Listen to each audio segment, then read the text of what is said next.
My name is Hillary, and welcome to my channel. I love crystals. I can go on and on about crystals all day, every day, and get very excited and talk really fast. I will try to not to do that now. So, first of all, let me show you this cool bowl. I got it in Oklahoma, and I put crystals in it a lot. Well, since I bought it just a couple months ago. But isn't this cool? It's a coconut shell, all hollowed out and smooth. And my husband and I went and found the flattest one so I could put my crystals in it and not have it rock all over the place. But isn't this cool? I love this. Okay, I'm going to put some of these in there as I finish talking about it so that, as you can see, we're kind of crowded. That'll help. Okay, so where do we want to start? So first of all, this is Amethyst. This is BlackTourmaline. This is Tiger's Eye. These black ones here, move it up, see if I can move my cloth. These are Apache Tears, and these blue ones are Angelite. So let's start with these. These are, okay, first of all, we're starting off with my favorites. These are my favorites right now. You will, if I do another one, you will always see Amethyst in my favorites, and probably BlackTourmaline, but the others could change out. So, these are my favorite grieving stones, and I'll talk more about grieving stones later. These are the two, plus I use the amethyst, which I always have amethyst with me, so that's kind of just a given. It's good for everything.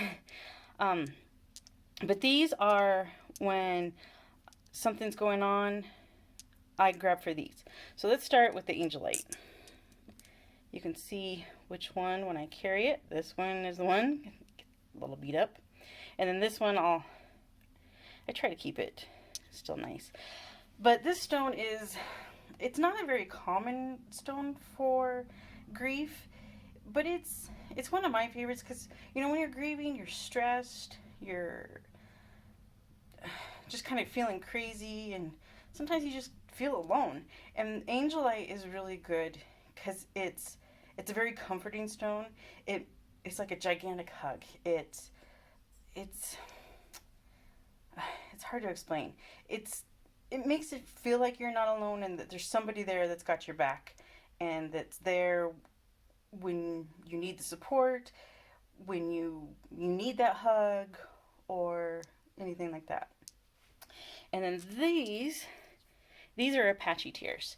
They are a very common grief stone, and you know, here in my hand they show opaque, and I don't think I'm going to be able to get it, but if you hold it up to light just right, I don't think it's going to work with these lights.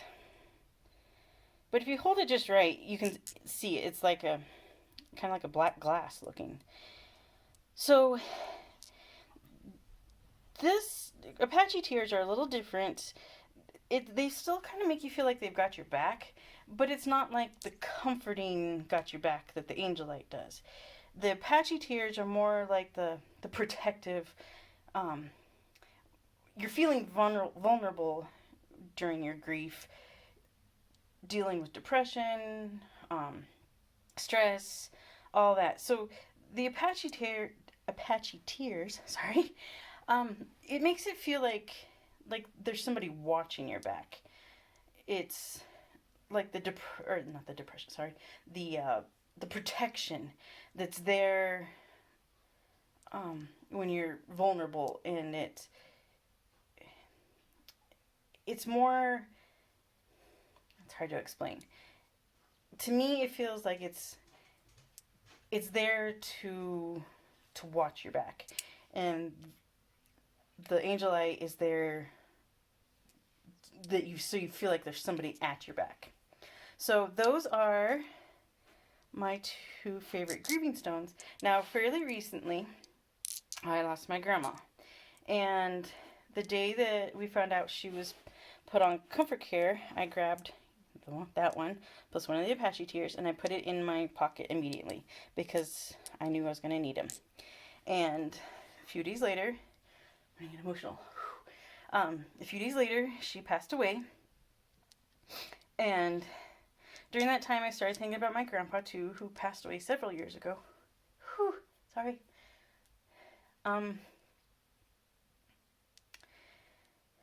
And these were there. They were there when I found out my grandma passed. They were there during all the craziness of planning her funeral, getting everything ready, at the gravesite, and just all through all the craziness of all of that. These were there for me. You know, there was the comforting and the protection, and I just, they helped me through. And I carried them for probably 3, maybe closer to 4, maybe 3.5 months. And then I put them in their storage once I felt that I was good and I didn't need them with me all the time anymore. But just because they're in storage doesn't mean that they're not still there. You know, if I need them, they're there. I can go pull them out and they're ready to go. So, Angelite and Apache Tears, they're not always my favorites, but I think because I did lose my grandma fairly recently, they're on my favorites just because I've used them recently. And I'll go over, I'll do a video about some of the kind of common grieving stones, but I just love this Angelite.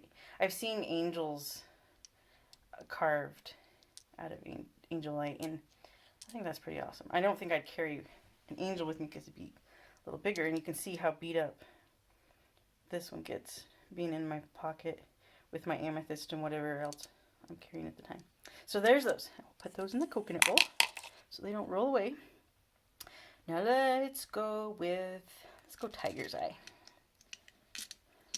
Oops. Tiger's Eye, and I'll do an episode about it too. It's really good for change, for manifesting. This one right here, I've been carrying in my pocket every day because my husband and I are going through a lot of changes right now. And it's there. To me, it's there kind of like the Apache Tears. It's there to watch my back, give me confidence, and just make me feel better about the changes. And Tiger's Eye is really good for manifesting too, manifesting your goals, dreams, anything like that. So Tiger's Eye is really good right now for me. Let me show you the other one. So this one's cool because if you hold it like that, it looks like an acorn. I always thought that was cool. I got all 4 of these around the same time. I think I tried making a crystal grid out of them, and that's why there's 4 of them. But I've got one, like I said, this one's in my pocket every day, and then I've got one of these other ones. I don't know which one it was. I pulled it out. I've got a bowl that's, I call it a manifestation bowl, that I got some crystals in there that help with the sale of our house, finding new jobs, getting ready for the move, stuff like that. So I love that red line. Look at all those layers. And then there's this one. This one's kind of cool. It's got that kind of clear layer. I think Tiger's Eye is just beautiful anyway. I have some red Tiger's Eye too that I'll show you in a later episode, but there's this golden, it's beautiful. Okay, so we'll put these in the bowl. I'll leave this one out because that's one I keep in my pocket. But Tiger's Eye it's a very supportive stone too, and that's another reason I like having it with me all the time, especially right now. I don't always carry it, but right now I definitely need it with me. So, okay, let's go with black tourmaline. Black tourmaline is a very protective stone. I've never found any, like a tumbled stone like this in black tourmaline that I liked. And I'm thinking because usually I prefer the tumbled stones. But this piece of black tourmaline here, this rough one, I love this one. And I don't usually like rough ones. I usually like the tumbled, clear, or shiny ones, but this one, and I think it's because of the energy from it. The rough cut it feels better. I've got these because they're chips, and I originally bought the chips because I was putting them in some pendants. I'll go over a jewelry, crystals jewelry one later. But I was adding these 2 pendants, And then because I couldn't find the tumbled stone that I like, I added them to these little vials. But I think what I need to do is actually look for smaller pieces. When I ordered this one, I wasn't expecting it to be this big. And I was a little worried at first, but this is amazing. I love this piece. It sits by my front door. BlackTourmaline, it absorbs negative energy. So being by the front door, anybody that comes to our house, or even when we come home for work or whatever, it absorbs all the negative energy that we bring in from the day, from work, or from wherever we've been, and any energy that people that come to our house might bring in. So this is probably the second hardest working crystal in my collection. And the only thing though is because it does absorb so much negative energy, you need to cleanse and charge it a lot. So every single full moon, this goes out under the full moon. I love this. Another use for BlackTourmaline, when you go and stay in motel rooms or Airbnbs and stuff like that, if you put a stone in each corner, or one of these vials that I have, it absorbs the energy that was left there by other people that had stayed in that room.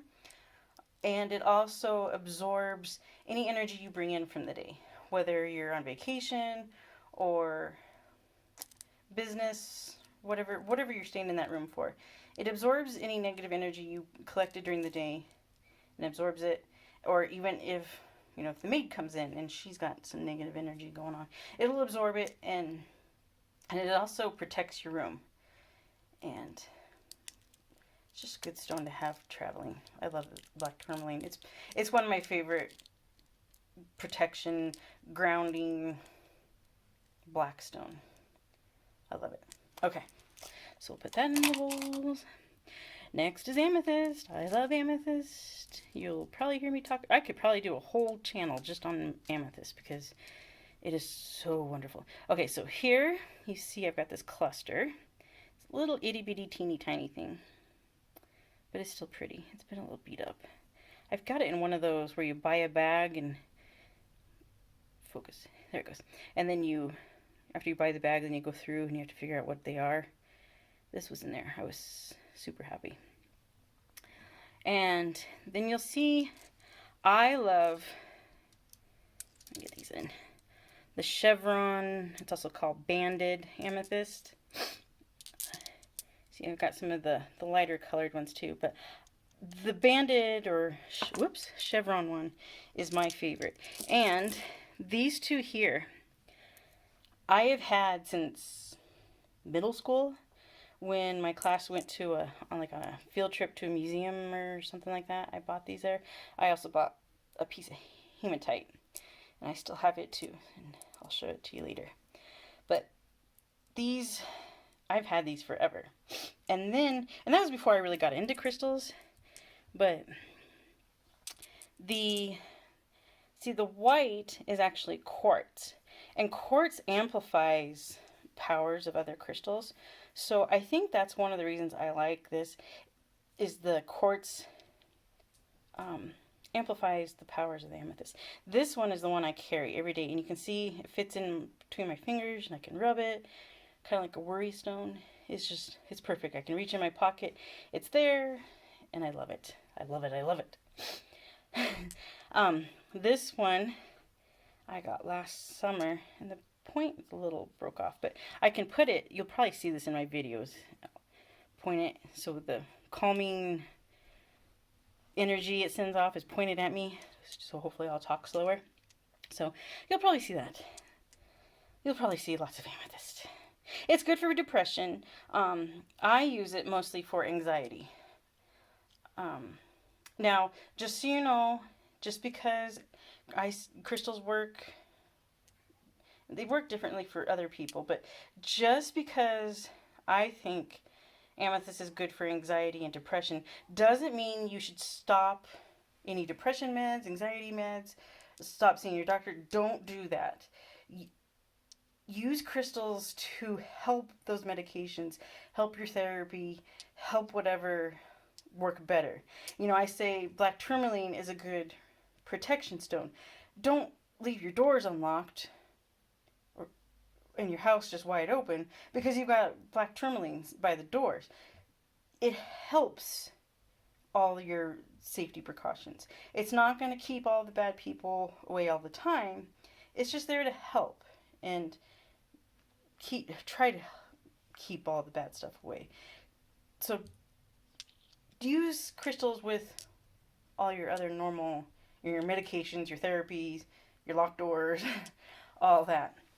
Don't just stop your meds and start carrying amethyst because I said it's good for anxiety. You go with what your doctor says. Just use the crystals to help your meds. So, what else do I want to say? Oh, I've got this one. I love this. It's in a wire cage. Now, even though I'm carrying this piece of amethyst with me every day, if I know I'm going to have a bad day at work, see this wire cage? You can put the stone in there. It's there. I'll wear this around my neck if I know something stressful is happening. So I'm double covered. I got this around my neck. I've got this one in my pocket. So I should be good. I just love amethyst. I could go on and on. It's also good for inflammation, like if you got arthritis and stuff. It also, it's good for bad energy too. It'll, the black tourmaline absorbs the bad energy. Amethyst replaces the bad energy with good energy. I just feel better when I'm holding amethyst. And you'll see in this little jar, I've got other crystals in there, but I had bought some, come on, focus. It's going to be too much of a glare. You'll see the amethyst layer there that I bought some chips. Chips are fun. You can make jars like this, pendants. I got some pendants that I've got stuff like that in. And I think it's jade, citrine, aventurine, amethyst, and garnet are my layers there. So that's my favorite crystals at this moment. It may change next month. Heck, it may even change tomorrow. But that's what I've got so far. Now, one of the things I am going to do is, I've kind of already started it. I've started it with the black tourmaline. I've done bumblebee, jasper, not recorded the videos, but I'll work with a crystal for a full month. Now, when I was doing the black tourmaline, I carried one of these with me since I don't have, a smaller stone. But what I do is I'll work with it for a month, research all of its properties, what it does and all that. And then I will, I'll tell you what my experience is worth with it. Now, I will tell you the black tourmaline, that was kind of a weird experience because I got super, super dizzy and just, it was kind of weird. And I ended up not being able to carry it on me all the time. I had to either put it on my desk, put it somewhere, and just not have it on my body. And I thought it'd be nice to get a pendant and kind of do like a 3-day wear it, kind of like a detox kind of thing. So I still think I'm going to, but so that I kind of want to share my experiences with those. So this month I started carrying tourmalated quartz. Isn't that beautiful? I've wanted one forever and I finally got it. Now, quartz amplifies, like I said about the banded amethyst, the stone. So I was a little worried about carrying this one after my experience with the tourmaline, but this one doesn't seem to be as intense. So far I've been carrying it for about a week now, and I really like that. But we'll go over more later. So this is what I'm carrying this month. So the tiger's eye, my amethyst, and this. I'll show you this. These three are in a little baggie in my pocket every day. So that is my favorites for now and the plan for the next month. If you have any questions, put them in the comments. I'll be happy to answer any questions. And I kind of want these videos to be more about my experience with them and what I feel they do and how I've worked with them, and less about, there's lots of videos out there that tell you how to cleanse your crystals, and what exactly, all the properties. They'll list the properties of the BlackTourmaline or the Amethyst or whatever. And I don't want to do that. I want it to be more of my experience, what I felt, how I use them, stuff like that. So, if you have any questions about any of these crystals so far, let me know. Put them in the comments. Be sure to like and subscribe and turn the bell on and all that stuff so you don't miss any videos.